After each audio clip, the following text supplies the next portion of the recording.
घोष करू हरे कथा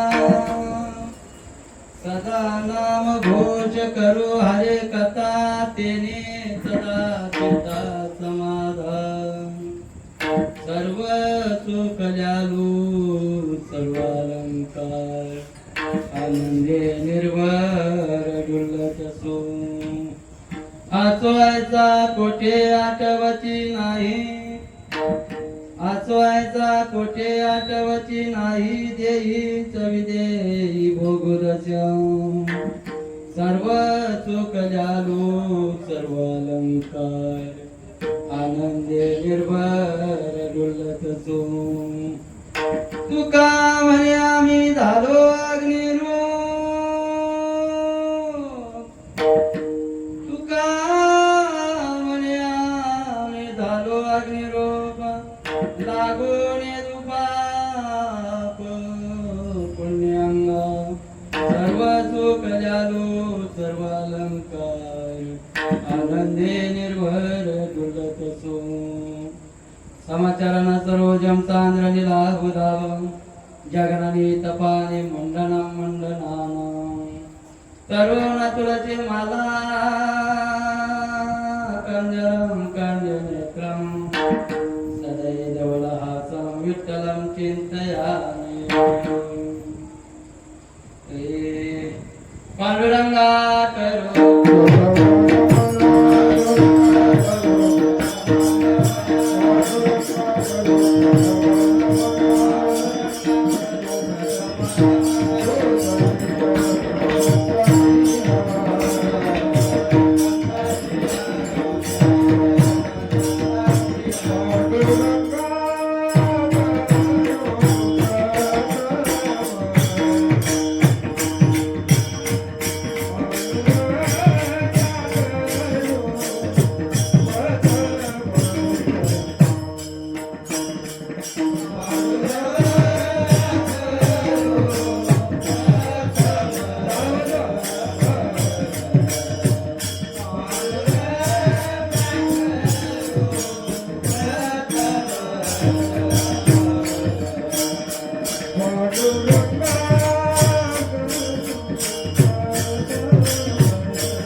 त्यांच्या कृपादाने कथेचा विस्तारू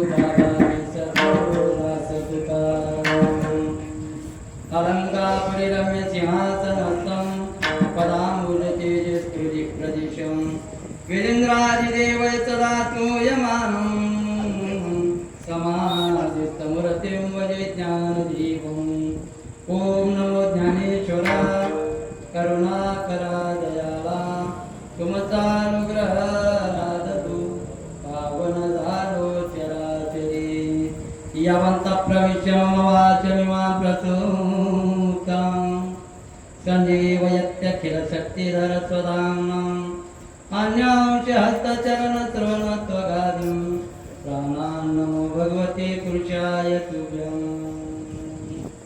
नमो सद्गुरु तुकया ज्ञानदीपा नमो सद्गुरु सच्चिदानंद रूपा नमो सद्गुरु भक्त कल्याण मूर्ति नमो सद्गुरु भास्करा पूर्ण कीर्ति श्री गुरु चरण सरोदर जनि जन रघुमुखाय बरनव रघुवर विमल जसु जोदायक फलचारि बुद्धिहीन तनु जानिके सुमिरो पवन कुमार बल बुद्धि विद्या देव मोहि हरु कलेश विकार शरण चरण ध्यानो शरण शरण ध्यानो शरण शरण ध्यानो अनुराम दुता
अनुराम दुता काय भक्ती त्याच्या वाटा मदतावारा छुवटा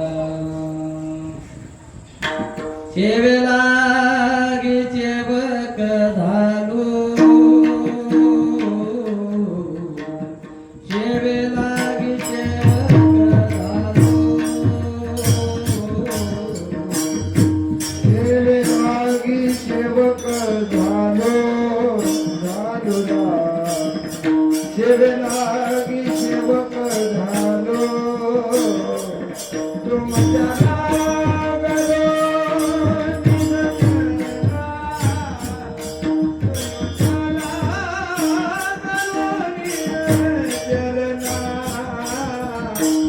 अहो स्वामी सुखया देवा अहो स्वामी सुखया देवा तुमच्या लागलो निरंजना तुमच्या लागलो निरंजना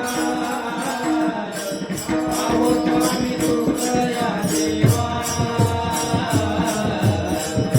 अहो स्वामी सुखया देवा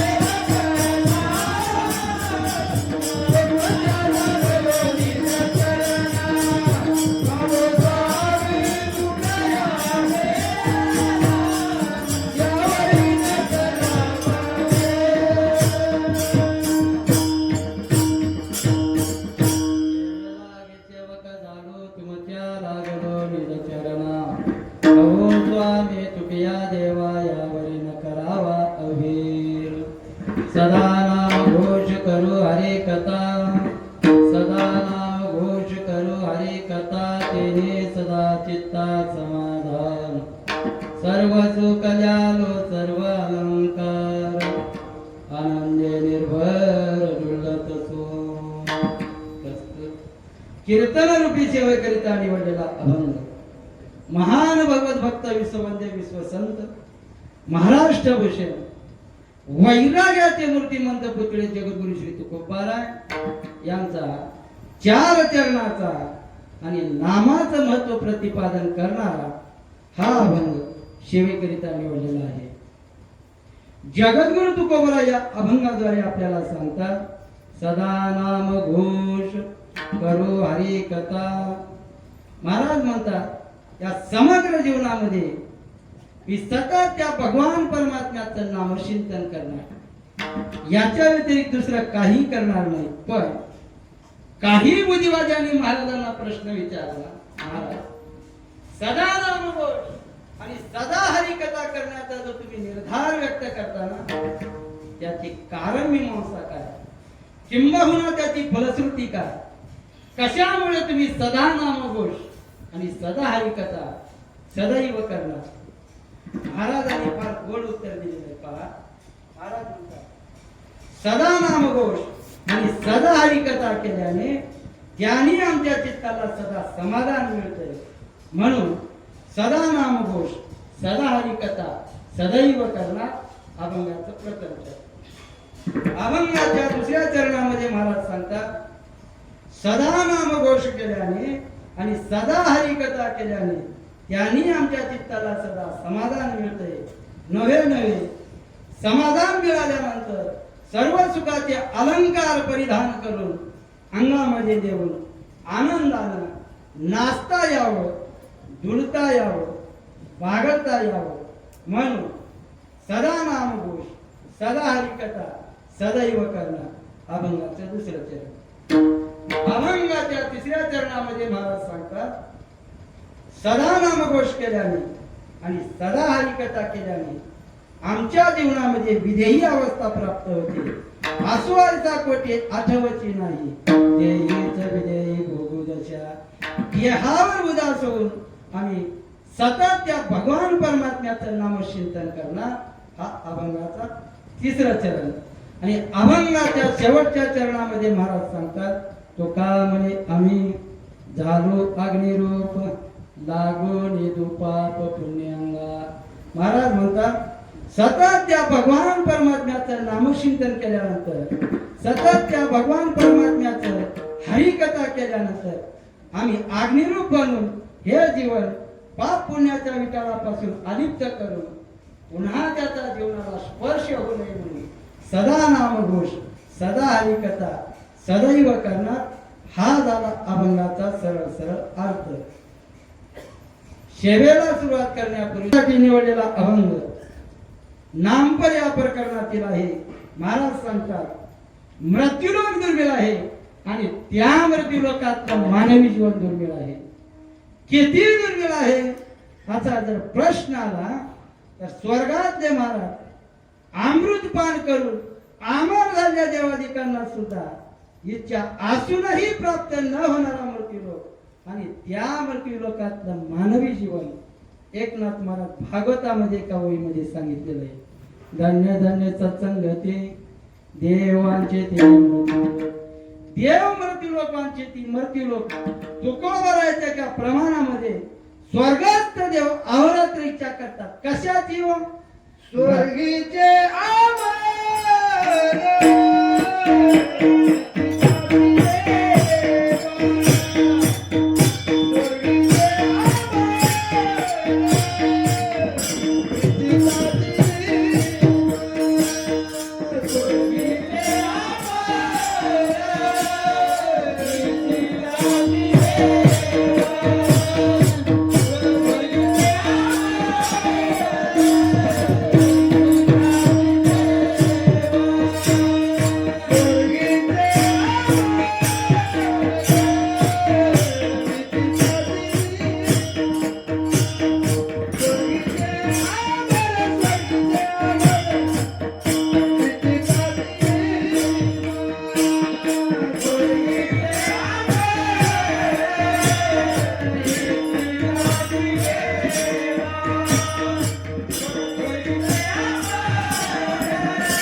स्वर्गाधिक देव या मृत्यू लोकाची अपेक्षा करत आहे. कशासाठी हो? या मृत्यू लोकामध्ये असं आहे तरी काय? ज्या अर्थी स्वर्गाधिक देव या मृत्यू लोकाची अपेक्षा करतात, त्या अर्थी या मृत्यू लोकामध्ये असं आहे तरी काय? तर या मृत्यू लोकामध्ये, या कीर्तनामध्ये अनंत प्रकारचे गीत गाता येतं आणि कीर्तनामध्ये गीत गाऊन जीवनमुक्त होता येतं. म्हणून स्वर्गाधिक देव या मृत्यू लोकाची अपेक्षा करतात. बरं, गीत काय एक प्रकारचे आहेत का महाराज? राष्ट्रगीत आहे, भक्तिगीत आहे, भावगीत आहे. गीताचे अनेक प्रकार आहेत. नेमकं संतांना ज्या या मृत्यू लोकामध्ये जन्म घेण्याची अपेक्षा करतात त्यांना नेमकं कोणतं गीत गायचं आहे? गीताचे अनेक प्रकार आहेत महाराज. भावगीत आहे, दर्शन दे रे भगवंता, भावगीत आहे. ह्या गीताची अपेक्षा करतात का? राष्ट्रगीताची अपेक्षा करतात का? अंगाई गीत गायचं महाराज. अंगाई गीत ती मावडी बाळासाठी म्हणते महाराज गीत, त्या बाळाला झोपी घालण्यासाठी. लिंबोळीच्या झाडा मागे चंद्र झोपला, आज माझ्या पाडसाला. अंगाई गीत गाते. कशासाठी? तर त्या बाळाला झोपी घालण्यासाठी. मग संतांना नेमकं कोणचं गीत हवं आहे? रामकृष्ण गीते गात, रामकृष्ण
रामकृष्ण गीती गात, चंदे आपुल्या नाचत, निज घेऊन फिरत गा.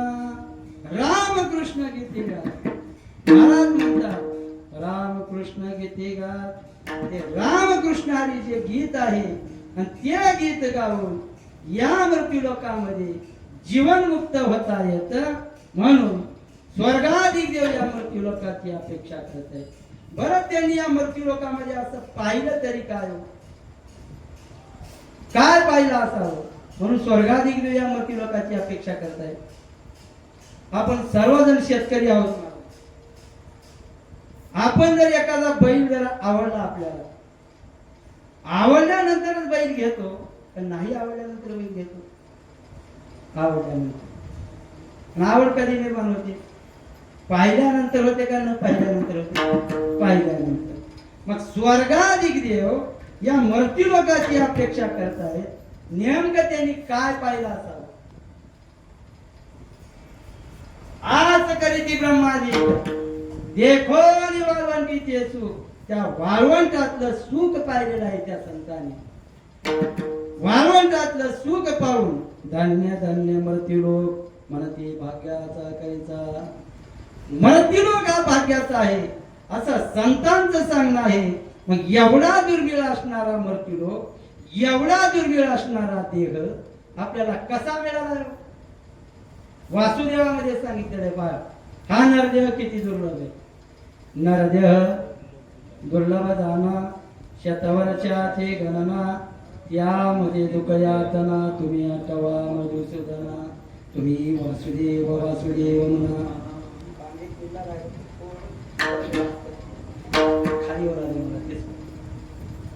मग एवढा दुर्मिळ असणारा देह आपल्याला कसा मिळाला हो? पावला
त्या आंधळ्याच्या टाळीमध्ये जसा सहज कावळा सापडला ना तसं तुम्हा मला जो देह मिळाला आहे तो सहज मिळाला आहे. पुन्हा मिळेलच याची गॅरंटी नाही. मग एवढा दुर्मिळ असणारा देह आपल्याला मिळाला आहे. सुभाषितकार सांगतात महाराज, पुनर्वितम पुनर्मित्रम पुनर्भार्या पुनर्मही यत सर्व पुनर्लभ्यम न शरीरम पुन्हा पुनः.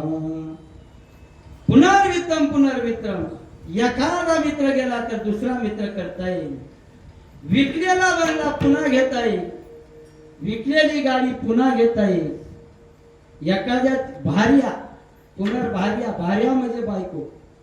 एखाद्याची बायको मेलीच समजा, मरावा असं माझा दावा नाही, मेलीच समजा तर दुसरी करता येईल. पण हा देह जर गेला घेता येईल का पुन्हा? मिळेल आपल्याला. न शरीरम पुन्हा पुन्हा. सुभाषितकार वर्णन करतात एवढा दुर्मिळ असणारा देह देवाने आपल्याला कशासाठी दिलाय? काय झालं? देवाने आपल्याला हा देह कशासाठी दिला?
तोया झाला पाटा बालिकेचा. देवाने आपल्याला हा देह भजन करण्यासाठी दिलाय. मग आपण भजन करतो का? करू नये ते करतो, खाऊ नये ते खातो, पिऊ नये ते पितो. याच्यासाठी आपल्याला हा देह दिलाय का? भजन करण्यासाठी दिलेला आहे. त्या भगवान परमात्म्याची साधना करण्यासाठी दिलेला आहे. याच देही घडी देवाचे भजन आणि हे ज्ञान नाही कोठे. इतर देहामध्ये हे ज्ञान नाही मला. या देहानं भगवान परमात्म्याची साधना करता येतं. या देहानं त्या भगवान परमात्म्याचं नामचिंतन करता येतं. म्हणून तुकोबाला हे नामचिंतन कसं करायचं अभंगाच्या प्रथम चरणात सांग. सदानाम घोष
कथा तेरे सदा चित्ता समाधान. सतत त्या भगवान परमात्म्याचं नाम चिंतन. प्रकार असा आहे महाराज, आळंदीमध्ये ज्ञानोबराच्या दरबारामध्ये एक आंधळा मनुष्य बसायचा. सुवर्ण पिंपळाखाली एक आंधळा मनुष्य बसायचा आणि त्याच्या हातामध्ये पांढरी घंटीची काठी होती. म्हणून पांढरी घंटीची काठी. त्याच्या तारुण्यामध्ये त्याची बायको मेली. स्वयंपाकाची सोय व्हावी म्हणून एकुलत्या एका मुलाचं लग्न केलं. पण सुनबाईने सांभाळायला नाकारलं. सुनबाई पतिदेवाला म्हणू लागली, अहो तुमच्या आंधळ्या बापाची व्यवस्था करा. नावीलाच झाला महाराज त्या मुलाचा. सत्य घटना बरं. गुरुवर्य वैराग्य मूर्ती जयराम बाबा आळंदीकर यांच्या मुखातून ऐकलेलं वाक्य सांगायला मिळालं. जयराम बाबा, तुमच्या आंधळ्या बाबाची व्यवस्था करा असं म्हटल्यानंतर त्या मुलाने मागचा पुढचा विचार न करता दारासमोर फोर व्हीलर गाडी आणून उभा केली. आंधळ्या बापाला उचललं आणि गाडीमध्ये टाकलं. गाडीमध्ये टाकल्यानंतर ज्ञानोबराच्या दरबारामध्ये नेऊन सोडून दिले. 30 वर्षाचा मुलगा आहे. बाप आहे की मेला हे सुद्धा विचारलं नाही. पण त्या आंधळ्याचं अंतःकरण बघा महाराज. तो आंधळा म्हणू लागला, अरे जन्म देणाऱ्या मुलाने टाकून दिलं तरी काय झालं. या जगामध्ये सर्व अनाथाला सांभाळणारी माय आहे देवा. आणि त्या माईचं नाव आहे ज्ञानाबाई माय. अनाथाचे माय एका जनार्दनी पाय वंदितची. सर्व अनाथाला सांभाळणारी एक माय आहे. जयराम बाबा भोसले दर्शनासाठी ज्ञानोबराच्या मंदिरामध्ये गेले. गेल्यानंतर बाबांनी त्या आंधळ्याकडे पाहिलं. त्या आंधळ्याचं काळवंडलेलं चेहरा बाबांनी पाहिल्यानंतर बाबा त्याला विचारू लागले, कुठला आहे बुवा. तो आंधळा म्हणाला, अमुक अमुक गावचा. इथं कशाला आला. मुलांनी टाकून दिले. अरे इथं राहून काय करणार आहे तू. त्यावेळेस तो आंधळा म्हणू लागला, मला बाबा मी ऐकलंय ज्ञानोबराच्या संगतीमध्ये रेडा गेला तर तो रेडा वेद करतो. मी जर ज्ञानोबराच्या दारामध्ये नुसता पडून जर राहिलो ना तर ते माझ्या कृपा करणार नाहीत का. मला ज्ञानेश्वरी जरी वाचता आली तरी माझे सद्भाग्य. काय भाव आहे महाराज त्या आंधळ्याचा. आंधळा म्हणू लागला. बाबांनी त्या आंधळ्याच्या हाताला पकडलं आणि ज्ञानोबराच्या संजीवन समाधी जवळ आणलं. त्याचं डोकं ज्ञानोबराच्या समाधीवरती टेकवलं आणि त्याच्या हाताला धरून सुवर्ण पिंपळाखाली आणले आणि आपली नित्यनेमाची ज्ञानेश्वरी जयराम बाबांनी त्याच्या पुढे ठेवली आणि त्याला सांगितलं, हे बघ ज्ञानोबराच्या आईने म्हणजे रुक्मिणी मातेने रोज 1.25 लाख प्रदक्षिणा घालून बनवलेला हा सुवर्ण पिंपळ आहे. श्री ज्ञानदेव या मंत्राचा जप कर, तुला ज्ञानेश्वरी वाचता येईल. त्या आंधळ्याने महाराज श्री ज्ञानदेव या मंत्राचा जप करता करता करता त्या आंधळ्याला संपूर्ण ज्ञानेश्वरी पाठ झाली. महाराज तुम्ही कोणतीही वही विचारा, त्याच्या पुढची वही तो आंधळा सांगतो. हा कशाचा परिणाम आहे. हा नामचिंतनाचा परिणाम आहे. महाराज काय केलं होते आंधळ्याने. सतत त्या भगवान परमात्म्याचं नामचिंतन केलं.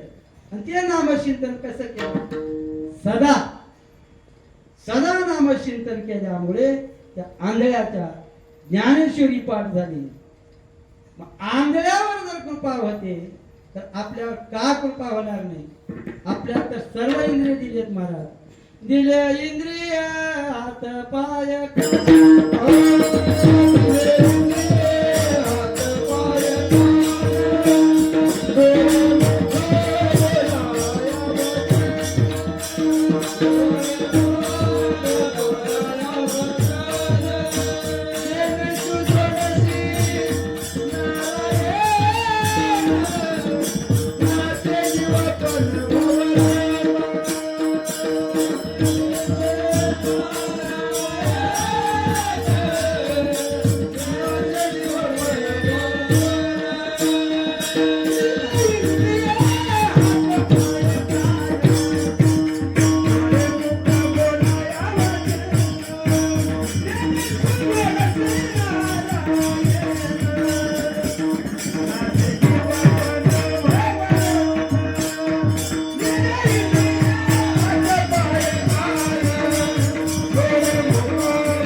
नाचे जीव पण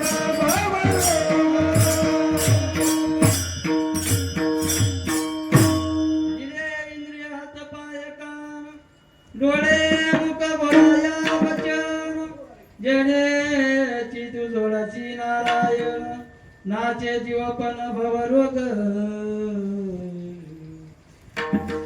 या ज्ञानेश्वरीची पारायण श्रीमंत निवृत्तीनाथाने केली निळोबारायाने केली नाथ महाराजांनी केली आणि ती ज्ञानेश्वरी जर आपल्या घरामध्ये आणून ठेवली आणि शुद्ध अंतकरणाने नुसतं त्या ज्ञानेश्वरीचं दर्शन जरी केलं ना तर ती आपल्यावर कृपा होईल महाराज कृपा करी हरी तयारी जेवढं प्रेम असायला पाहिजे महाराज ग्रंथावर सुद्धा श्री गुरु दुंडा महाराज देगलूरकर चातुर्मासामध्ये ज्ञानेश्वरी सांगायचे आणि ज्ञानेश्वरी सांगत असताना 90 वर्षाचं वय झालं माऊली त्यांचं 90 वर्षाचं वय झाल्यानंतर दुंडा महाराजांना चंद्रभागेवरती स्नानाला जाता येत नव्हतं आणि त्या अवस्थेमध्ये महाराज 2 हात 2 पाय स्वच्छ देऊन कपाळाला ऊर्ध्वपुंड लावून पंचार्थ विधी म्हणतात त्याला हात पाय स्वच्छ देऊन कपाळाला गंध लावून महाराज ज्ञानेश्वरी सांगण्यासाठी येऊन बसायचे 4-6 दिवस गेले देवा 4-6 दिवस गेल्यानंतर एका श्रोत्याने महाराजांना प्रश्न विचारला महाराज तुम्ही आंघोळ न करता ज्ञानेश्वरी कस काय सांगताय अहो आम्ही त्याला हात सुद्धा लावला नाही त्यावेळेस महाराज म्हणू लागले अहो ज्या वेळेला आईचं स्तनपान करण्यासाठी त्या बाळाला आंघोळीची आवश्यकता लागत नाही ना तसं ज्ञानेश्वरी ही माझी आई आहे आणि त्यांचं स्तनपान करण्यासाठी मला आंघोळीची आवश्यकता वाटत नाही इतकं ग्रंथावर प्रेम करावं लागेल एवढं संतावर प्रेम करावं लागेल त्याच्यानंतरच आपल्याला सतत त्या भगवान परमात्म्याचं नामचिंतन करता येईल मग ते नामचिंतन कसं करायचं सदा नाम घोष करू हरी कथा हाका मारून सांगतात महाराज आपल्याला नामचिंतन करा हाकारोने सांगे तुका नाम घेता राहू नका पाया पडून महाराज आपल्याला सांगतात विनंती करून सांगतात लागोनिया पाया विनवितो तुम्हाला लागोनिया पाया विनवितो तुम्हाला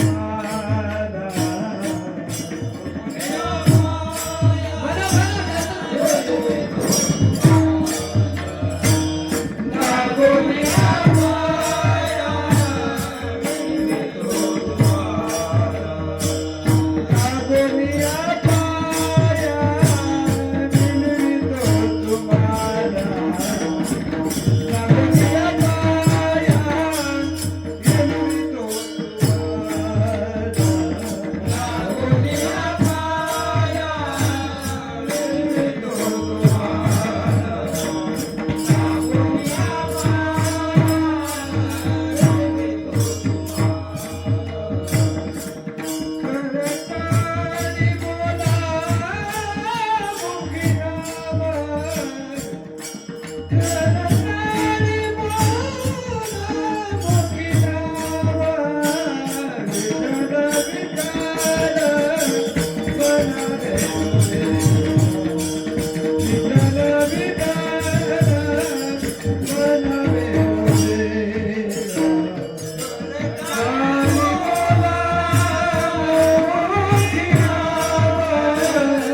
पाया लागून महाराज सांगतात. काय सांगतात? नामचिंतन करायला सांगतात. हरी हरी तुम्ही म्हणारे सकळ, तेने मला जाळ तुटतील. हरी हरी तुम्ही म्हणारे सकळ. एक साधक महाराजांना म्हणू लागला, महाराज तुम्ही हरी हरी तुम्ही म्हणारे सकळ, म्हणजे तुम्ही आम्हाला सांगता, तुम्ही करता का नाही नामचिंतन? असं म्हटल्यानंतर महाराज म्हणू लागले, आम्हीही तेच करतोय आणि तुम्हालाही तेच करायला सांगतोय. करण्याशिवाय सांगण्याचा अधिकारच पोहोचू शकत नाही महाराज. करणाऱ्याचा विचार न करणारे फार करतात. तुम्ही पंढरपूरला जाता, पंढरपूरला गेल्यानंतर न पंढरपूरला जाणारे फार तुमची चौकशी करतात. बघा, गेलते वाटतं पंढरपूरला? हा म्हणतो हो. काय म्हटला मग विठोबा? पाहता येईल. एखादा विनोदी असला तर तो म्हणतो, ज्याने मला विचारलंय त्याच्या तोंडात ठेवून दे. म्हणजे द्यायची का नाही, भरतीच चौकशी. मग महाराज म्हणतात, नामचिंतन सतत त्या भगवान परमात्म्याचं नामचिंतन आम्ही करतोय आणि तुम्हालाही तेच सांगतोय. नामचिंतन आमचा धंदा आहे. दीन रजनी हाचे धंदा, गोविंदाचे गोवाने. अनेक काळी नेने धंदा, नित्य ध्यातचे गोविंदा. सततं कीर्तयन्तो मां यतं तच्चे दृढव्रताः. नमस्यन्तच्च मां भक्त्या नित्ययुक्ता उपासते. कीर्तनाचे नटनाचे नाचिले व्यवसाय प्रायश्चित्ताचे. ते नामाची नाही पापाची आळशी केली. कितीतरी बोला सांगता येतील महाराज. यमो म्हणे कवना ते यमावे, दमो म्हणे कवना ते दमावे. तीर्थे म्हणती काय खावे मोक्षदासी नाही. ऐसे माझे नाम घोषे, नाही करीती विश्वाची दुखे. अवघे जगाची मासुके दुमदुमीत भरली. दयाचे वाचे पुढा भोजे, नामनाच तसे नाही. कितीतरी बोला सांगता येतील, कितीतरी प्रमाण देता येतील. महाराज सांगतात, सतत त्या भगवान परमात्म्याचं नाम चिंतनाशिवाय महाराजांच्या जीवनामध्ये दुसरं काहीच नाही. आम्ही नामाचे धारक, नेनो प्रकार अनेक. सर्व भावे एक विठ्ठलाची प्रमाण. रात्र दिवस त्या भगवान परमात्म्याचं नामचिंतन. रात्र न कळे दिवस न कळे, अंगे खेळे दैवत. जागी असलं तरी नामचिंतन चालू, झोपले तरी नामचिंतन चालू, आणि स्वप्नामध्ये गेले तरी नामचिंतन. नामचिंतनाशिवाय महाराजांच्या जीवनामध्ये दुसरं काहीच नाही. महाराज कोण आलं तुकोबराच्या स्वप्नामध्ये? नामदेवे केले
नामदेवे केले स्वप्ना माझे जागे सवे पांडुरंगे यवनिया. नामदेवराया सहित पांडुरंग परमात्मा तुकोबराच्या स्वप्नामध्ये आले. मला काय स्वप्न होत? कवित्वाची आज्ञा दिली आणि आपल्यालाही स्वप्न पडतात महाराज. आपल्या स्वप्नामध्ये भरतच येतं. काळे काळे पिवळे पिवळे साप येतात. अमावस्या पौर्णिमेचे तिरड भूत येतात. काय झालं? एकाचं लग्न झालं मला. आणि लग्न झाल्यानंतर त्याला मुलबाळ नव्हतं आणि त्याला स्वप्नामध्ये मुलगा झाला. आणि स्वप्नामध्ये मुलगा झाल्यानंतर तो म्हणू लागला, पत्नीला बोलू लागला, हे बघ आपल्याला जर मुलगा झाला तर त्याला कुठं झोपायचं. बायको म्हणजे थोडं तुम्ही तिकडे सर.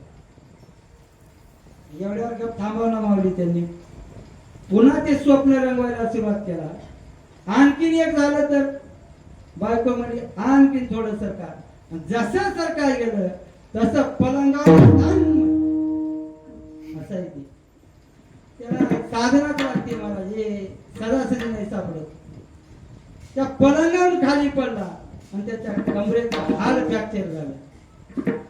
त्याच्या कमरेचा हाड फ्रॅक्चर असलेल्या पोराने केलं की नसलेल्या पोराने. नसलेल्या पोराने. मग असलेले पोरं काय काय करतील? समाधाना करता, सुखा करता आपण मुलाची अपेक्षा करतो. मुलगा शिकल्यानंतर सुख मिळेल, त्याचं लग्न केल्यानंतर सुख मिळेल. अरे नसलेल्या मुलानं हाड फ्रॅक्चर होता, मग असलेल्या मुलाची काय अपेक्षा करता? ज्ञानोबराय सांगतात महाराज, म्हणून मृत्यूलोकी सुखाची कहाणी ऐकी जे रकवनाची अत्रवणी कैची चुका निद्रांतरणी कसाही झोपाळ्या असुला, कितीही झोपी जाणारा जर व्यक्ती असला तर ज्ञानोबराय सांगतात त्या विस्तवाच्या अंतरणावर तर त्याला अंतरण करून जर दिलं तर ते झोपू शकेल का? नाही महाराज. तसं मृत्यूलोक आणि सुख याचा आत्यंतिक अभाव आहे. मग तुकोबरायाची नामावरली जर निष्ठा आपण जर पाहू लागलो तर महाराजांची ऐका, ज्या वेळेस महाराज स्वच्छ विधीला बसतात त्यावेळेस त्याच ठिकाणी महाराजांचं नामचिंतन चालू. एक शास्त्री बुवा तुकोबराच्या भेटी करता आले. शास्त्री बुवा तुकोबराला म्हणू लागले, महाराज अशा एवढ्या घाणेरड्या ठिकाणी तुम्ही नामचिंतन करता, तुम्हाला काही कळत नाही का हो? त्यावेळेस शास्त्री बुवा म्हणू लागले, मंगलम भगवान विष्णू मंगलम गरुडध्वजा मंगलम पुंडरीकाक्षे मंगलाय तनूहरी. एवढं भगवान परमात्म्याचं मंगलमय नामचिंतन एवढ्या घाणेरड्या ठिकाणी तुम्ही करताय कसं? त्यावेळेस महाराज म्हणू लागले, अशा ठिकाणी नामचिंतन करू नये हे मलाही कळतंय, पण करू का? माझी वाचा अनावर झाली, माझी मद झाली अनावर वाचा, माझी मद झाली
छंद या नामाचा घेतलाचे तुकोबाला म्हणतात माझी वाचा अनावर झाली नाम चिंतनाशिवाय राहत नाही त्यावेळेस शास्त्री बुवा म्हणू लागले महाराज अशी जीभ पकडा बरं म्हटल्यानंतर शास्त्री बुवाने तुकोबाराची अशी जीभ पकडली महाराज तुकोबाराची वाचा बंद करण्यासाठी त्या शास्त्री बुवाने तुकोबाराची जीभ पकडली जीभ पकडल्यानंतर तुकोबाराच्या वाचेमध्ये इतकी नामाची पावर तयार झाली होती इतकी नामाची पावर तयार झाली होती की शास्त्री बुवा रामकृष्ण हरी म्हणायला लागले त्यावेळेस तुकोबाराय म्हणू लागले महाराज तुम्ही कस काय नामचिंतन करता त्यावेळेस शास्त्री बुवा म्हणू लागले होता एवढं खरंय पण कशासाठी होतंय ते मलाही कळत नाही शास्त्री बुवा म्हणू लागले त्यावेळेस शास्त्री बुवांनी पुन्हा डोकं चालवलं महाराज त्या शास्त्री बुवांनी तुकोबारायची वाचा बंद करण्यासाठी तुकोबारायचं तोंड जाम केलं महाराज शेतामध्ये आपण पाणी देत असताना रेनपाईप वापरतो त्या रेन पाईपाला जर पुढलं जर त्याचं तोंड जर नाही लावलं बेंड तर पाणी सब दिशा पुढे निघून जातं महाराज बेंड लावल्यानंतर काय होईल त्या बारीक बारीक छिद्रातून अशा धारा बाहेर व्हाव्यात तस तुकोबारायचं मुख्य तोंड जाम केल्यानंतर तुकोबारायच्या प्रत्येक केसातून नामचिंतन येऊन लागलं इतका नामचिंतनाचा परिणाम व्हावा त्याला म्हणतात नामधारक इतकं नामचिंतन करण्यासाठी काय करावं लागेल सदा नाम घोष करू हरी कथा तेने सदा चित्तात समाधान सर्व सुख कल्याण सर्व अलंकार आनंदे निर्भर डुलत सो विठोबा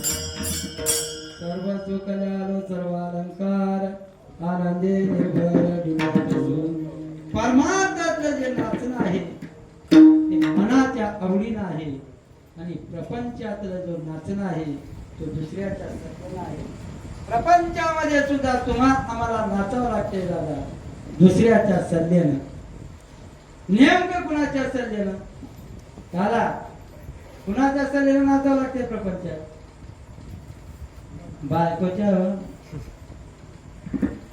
पुराव्याशिवाय बोलत नाही बरं काय अजिबात बोलत नाही पुराव्याशिवाय बोलत नाही प्रमाणिक आहे जानवराची वगी आहे श्री जनी संगे नाचे चित्त आराधी स्त्रियाचे श्री जनी संगे नाचे माकड गारुड्याचे जैसे होती प्रपंचामध्ये तुम्हाला नाचावं लागतंय बायकोच्या म्हणण्याप्रमाणे जा दळायला निघाला जा लेकराला घेऊन चालला प्रपंचातलं नाचणं आहे ते दुसऱ्याच्या सल्ल्यानं आहे जसं गारुड्याच्या म्हणण्याप्रमाणे त्या माकडाला नाचावं लागते एक असा बांबू रवलेला असतो आणि तो गारुडी त्या माकडाला म्हणत असतो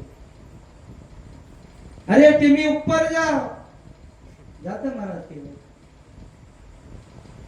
दोन्ही हात छोड़ो डान्स करके दिखाओ नाचून दाखवतो ते माकड कुणाच्या म्हणण्याप्रमाणे गारुड्याच्या तसं ज्ञानोबराय वर्णन करतात एक प्रमाण आहे बघा आठवते का कोणाला तुकोबरायचं प्रमाण तुका म्हणे असे मोलाचे माकडे नाचता ती पुढे संसाराच्या तुकोबरायाने माकडाची उपमा दिली संसाराच्या पुढे नाचणाऱ्याला परमार्थातलं जे नाचणं आहे ते दुसऱ्याच्या सल्ल्यानं नाही. परमार्थातलं जे नाचणं आहे ते स्वतःच्या आवडीनं आहे. गायनाचे गुणी आपोलिया छंदे मनाच्या आनंदे आवडीने. मनाच्या आनंदानं जे नाचणं आहे ते परमार्थातलं नाचणं आहे. तर महाराज म्हणतात सदा नामघोष केल्याने सदा हरिकथा केल्याने आमच्या चित्ताला सदा समाधान मिळालं, सर्व सुख प्राप्त झालं. आणि ते सुख प्राप्त झाल्यानंतर आम्ही परमार्थिक जीवनामध्ये वाटचाल करत असताना स्वतःच्या आवडीनं आम्ही गातो, नाचतो, बुड्या मारतो. मग नामचिंतन केल्याने एवढंच होतं का हो? तर महाराज अभंगाच्या 3ऱ्या चरणामध्ये सांगतात,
बाबूदादासाठी टाळ्या वाजवल्या. मी भारावून गेलो दादा. का प्रमाण म्हटलं राव त्यांनी मावली. ज्याला कळालं त्याला कळालं. बरं काय साधना लागते. मला मी पहिल्यांदाच म्हणून गेलोय. कुणाचंही काम नाही. परमार्थ नव्हे लेकुराच्या गोष्टी अशी अवस्था आहे. ते काय सांगत होतो, आसुवाचा कोट्याच वची नाही देहीच विदेही भोगदशा. नामधारकाच्या जीवनामध्ये विदेही अवस्था प्राप्त होते. महाराज सांगतात ज्ञानेश्वरी मध्ये काय वय आले महाराज. ते वर्त दिसती देही ते परी देही नावाच्या ठाई आणि मी तयाच्या हृदयी समग्रासी. ज्ञानोबा वर्णन करतात विदेही अवस्था कुणाच्या जीवनात प्राप्त होते. नामधारकाच्या जीवनात विदेही अवस्था प्राप्त होते. विदेही अवस्था नेमकं कशाला म्हणायचं. ज्या वेळेस जिजाबाईचा भाऊ घरी आला आणि घरी आल्यानंतर जिजाबाईने तुकोबारायला सांगितलं, महाराज आज माझा भाऊ आलेला आहे आणि तुम्ही आज भंडाऱ्या डोंगरावर जायचं नाही असं सांगितल्यानंतर नाविलाजानं महाराजांना थांबावं लागलं आणि महाराज म्हणू लागले जिजा अगं ते माझे सोयरे नाहीत, माझे सोयरे ते कोण ते माझे सोयरे सज्जन सांगाती नाम आठविती विठोबाचे ते त्या भगवान परमात्म्याचं नामचिंतन करतात ते माझे सोयरे आहे असं ज्या वेळेस महाराज जिजाबाईला सांगतात त्यावेळेस जिजाई म्हणू लागली महाराज अहो कधी न येणारा भाऊ आलाय आणि तुम्ही जर घरी जर नाही थांबले तर त्या पाहुण्याचा अपमान होईल असं सांगितल्यानंतर महाराजांचाही नाविलाज झाला. महाराज घरी थांबले. जिजाबाईला इतका आनंद झाला महाराज कधी न येणारा भाऊ आला, कधी न ऐकणारे मालक ऐकले. आपण रोजच ऐकत आहोत म्हणून आपल्याला आनंद वाटत नाही महाराज. ते कधी न ऐकणारे मालक ऐकले म्हणजे जिजाबाईला एवढा आनंद झाला, एवढा आनंद झाला. त्या आनंदाच्या भरामध्ये जिजाबाई स्वयंपाकामध्ये मीठ टाकायचं विसरल्या. स्वयंपाक तयार झाल्यानंतर दोघही मेहुणे जेवायला बसले. जेव्हा बसल्यानंतर हे महात्मेच होते महाराज. हातावर पाणी घेतलं. ब्रह्मार्पणं ब्रह्मणावीर ब्रह्मणाग्रह ब्रह्मणा होतम ब्रह्मैव तेन गंतव्यं ब्रह्मकर्म समाधिना यत् करोषि यदस्नासि यद्विभजे ददासि यत्तपस्यसि शिकवन्ते तत्कुरुषो मदर्पणं वदति कवळ घेता नाम घ्यासी राजिते. आत्मे होते महाराज. पाणी फिरवलं आणि जेवायला सुरुवात केली. महाराजांनी पोट भरून जेवलं. पण जिजाबाईचा भाऊ ह्या भाजीत हात घाल, त्या भाजीत हात घाल. अहो त्याच्यात मीठच नव्हतं, खाल्ल्या कसं जाईल महाराज. रुची नेली अन्न ज्यात नसता नवल, ज्याच्यात मीठच नाही ते पदार्थ खाल्ल्या जाईल का तस महाराज पोटभर जेवले. आणि जिजाबाईचा भाऊ अर्ध्या पोटाने तुटला आणि उठल्यानंतर दोघही बाहेर गेले बसले. बसल्यानंतर जिजाबाई स्वतः जेवायला बसल्या. आणि जेवायला बसल्यानंतर जिजाबाईच्या लक्षात आलं की आपण एकाही पदार्थात मीठ टाकलं. अशी धावत गेली महाराजांकडे. महाराज अहो माझा भाई नाही जेवला. महाराज म्हणजे नाही जेवला तर नाही जेवला, त्याला मी काय करू. अहो त्याच्यात मीठ टाकायचं विसरलं. कोण म्हणते जिजाबाई. त्यावेळेस महाराज म्हणू लागले जिजा मीठ टाकायचं काम तुझं आहे की माझं. जिजाई म्हटल्या माझं. त्याच्यात माझा का दोष आहे. त्यावेळेस जिजाबाई आनंदाच्या भरामध्ये मीठ टाकायचं विसरून गेला. आणि महाराज त्यावेळेस म्हणू लागले काय खातो आम्ही कासया सांगा ते कैसे हे लागते नेमकी. याला विधेयी अवस्था म्हणतात महाराज. काय खातो कुणीकडे जातो याचा अजिबात भान राहत नाही. ते फक्त नामचिंतनात मग्न असतात. याला विधेयी अवस्था म्हणतात. आचवायचा कोठे आठवचे नाही देहीच विधेयी भोगू दशा. मग सदा नामचिंतन केल्याने विधेयी अवस्था प्राप्त होते का तर महाराज म्हणतात सदा नामचिंतन केल्याने आम्ही अग्निरूप होतो. तुका म्हणे आम्ही जाणू अग्निरूप. तुका म्हणे आम्ही, तुका म्हणे तुका म्हणे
आवाज द्या.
तुकोबाला म्हणतात आम्ही अग्निरूप झालो. अग्निरूप झालो शेवटच्या चरणात महाराज सांगतात. पहिल्या चरणात सदा नाम घोष करू म्हणतात. अग्निरूप एखादी व्यक्ती मेली त्याला पेटून दिलं, तो अग्निरूप अर्थ इथे घ्यायचा का? हा त्याचा अर्थ नेमकं काय घ्यायचा झाला? महाराज म्हणतात आम्ही अग्निरूप झालो शेवटच्या चरणात. पहिल्या चरणात म्हणतात आम्ही सदा नाम घोष करू. काय बरं, काय नेमकं महाराजांना काय म्हणायचं असेल तर अग्निरूप या शब्दाचा अर्थ हा आहे मागणी. अग्निरूप म्हणजे आम्ही नामरूप झालो. पुरावा काय? द्रोणाग्नी मिळे समरस झाले त्यांचे नामे केले जगतावरी. अनंत जन्माचं जे पाप आहे ते पाप नामचिंतनानं जळून भस्म होत. म्हणून तुका म्हणे आम्ही झालो अग्निरूप. हा एक अर्थ आहे. माझ्या बुद्धीप्रमाणे आणखीन एक अर्थ सांगतो मी. भगवद्गीतेमध्ये महाराज वर्णन करतात ज्ञानाग्नी सर्व कर्मानी भस्मसात कुरुते तथा. महाराज सांगतात ज्ञानाला सुद्धा अग्नी म्हटलेले आहे. ज्ञान हा अग्नी आहे.